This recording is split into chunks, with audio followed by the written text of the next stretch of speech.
सर्वांना आज गुरुपौर्णिमेच्या खूप खूप शुभेच्छा। सर्वांना साष्टांग दंडवत। गुरुर ब्रह्मा गुरुर विष्णू गुरुर्देव महेश्वरा। आज गुरुपौर्णिमा आणि या गुरुपौर्णिमेचा एक सर्वांना शुभ संदेश देण्यासाठी मी आज एक लेख आपणासमोर विचारांमध्ये अंतर्मुख करण्यासाठी ठेवत आहे।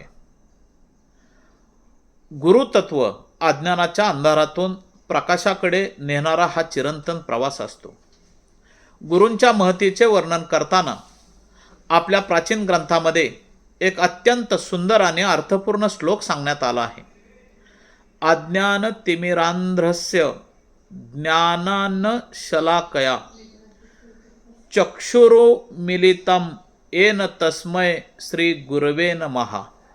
त्याचा अर्थ अज्ञानाच्या अंधारात दृष्टीहीन झालेल्यांचे डोळे ज्यांनी ज्ञानाचे अंजन घालून उघडले आणि त्यांना सत्याचा प्रकाश दाखवला, त्या श्री गुरूंना माझा नमस्कार असो। खऱ्या अर्थाने पाहता गुरु ही केवळ एखादी हाडामासाची व्यक्ती नसते, तर ते एक तत्व आहे जो अंधाराकडून प्रकाशाकडे, अज्ञानाकडून ज्ञानाकडे आणि नैराश्याकडून आशेकडे घेऊन जातो, तोच खरा गुरु।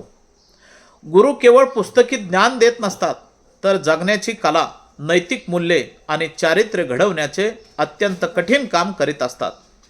छत्रपती शिवाजी महाराजांचे व्यक्तिमत्व घडवणाऱ्या राजमाता जिजाऊ असोत, स्वामी विवेकानंदांना विश्वाची ओळख करून देणारे रामकृष्ण परमहंस असोत, किंवा सचिन तेंडुलकरच्या हातात बॅट देणारे रमाकांत आचरेकर सर असोत, गुरूंच्या एका स्पर्शाने आणि मार्गदर्शनाने मातीचेही सोने होते, याची साक्ष आपणा सर्वांना इतिहास देतो। आजच्या 21व्या शतकात आणि या माहिती तंत्रज्ञानाच्या युगात गुरु या संकल्पनेची व्याख्या अधिक व्यापक झाली आहे। गुगल सारख्या माध्यमांमुळे जगातील कोणतीही माहिती एका क्लिकवर आपणा सर्वांकडे उपलब्ध आहे। पण केवळ माहिती असणे म्हणजे ज्ञान नव्हे, आणि ज्ञानाचे रूपांतर शहाणपणात करण्यासाठी आजही मानवाला खऱ्या गुरुचीच आवश्यकता भासते। तंत्रज्ञान आपल्याला रस्ता दाखवू शकते, पण त्या रस्त्यावर कसे चालावे हे केवळ गुरुच शिकवू शकतो। आजचा गुरु केवळ शाळेत किंवा महाविद्यालयात शिकवणारा प्राध्यापक उरलेला नाही, तो आपल्या आयुष्यातील प्रत्येक वळणावर भेटणारा एक मार्गदर्शक असू शकतो।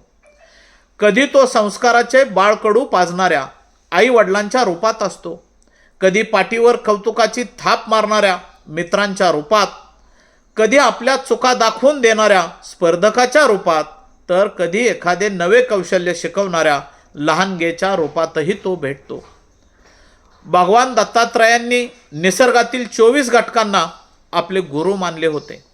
यावरून हे सिद्ध होते की जर आपल्यात शिकण्याची वृत्ती असेल, तर आपण पृथ्वीकडून सहनशीलता, पाण्याकडून पारदर्शकता आणि सूर्याकडून निस्वार्थ वृत्ती शिकू शकतो।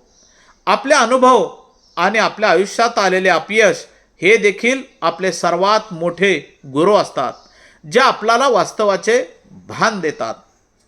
मित्रहो, आज नैराश्य, मानसिक तणाव आणि दिशाहीनता वाढीस लागलेली आहे, तेव्हा गुरुचे महत्त्व अधिकच अधोरेखित होते। एक उत्तम गुरु केवळ यश कसे मिळवावे हे शिकवत नाही, तर अपयश कसे पचवावे आणि पुन्हा नव्या जिद्दीने कसे उभे राहावे याचे बाळकडूही देतो। संत कबीरांनी अगदी मार्मिकपणे म्हटले आहे की जर गुरु आणि देव दोघेही एकाच वेळी समोर उभे असतील, तर मी आधी गुरुचेच पाय धरेन, कारण गुरुनेच मला देवापर्यंत पोहोचवण्याचा मार्ग दाखवला आहे।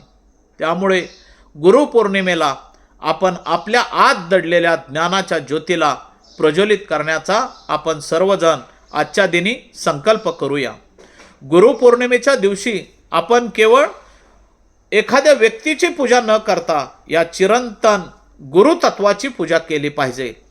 आपल्या अंतःकरणातील विद्यार्थी कायम जिवंत ठेवणे आणि नवीन गोष्टी शिकण्याची जिज्ञासा कधीही न संपू देणे हीच खऱ्या अर्थाने गुरूंना दिलेली सर्वोत्तम गुरुदक्षिणा ठरेल.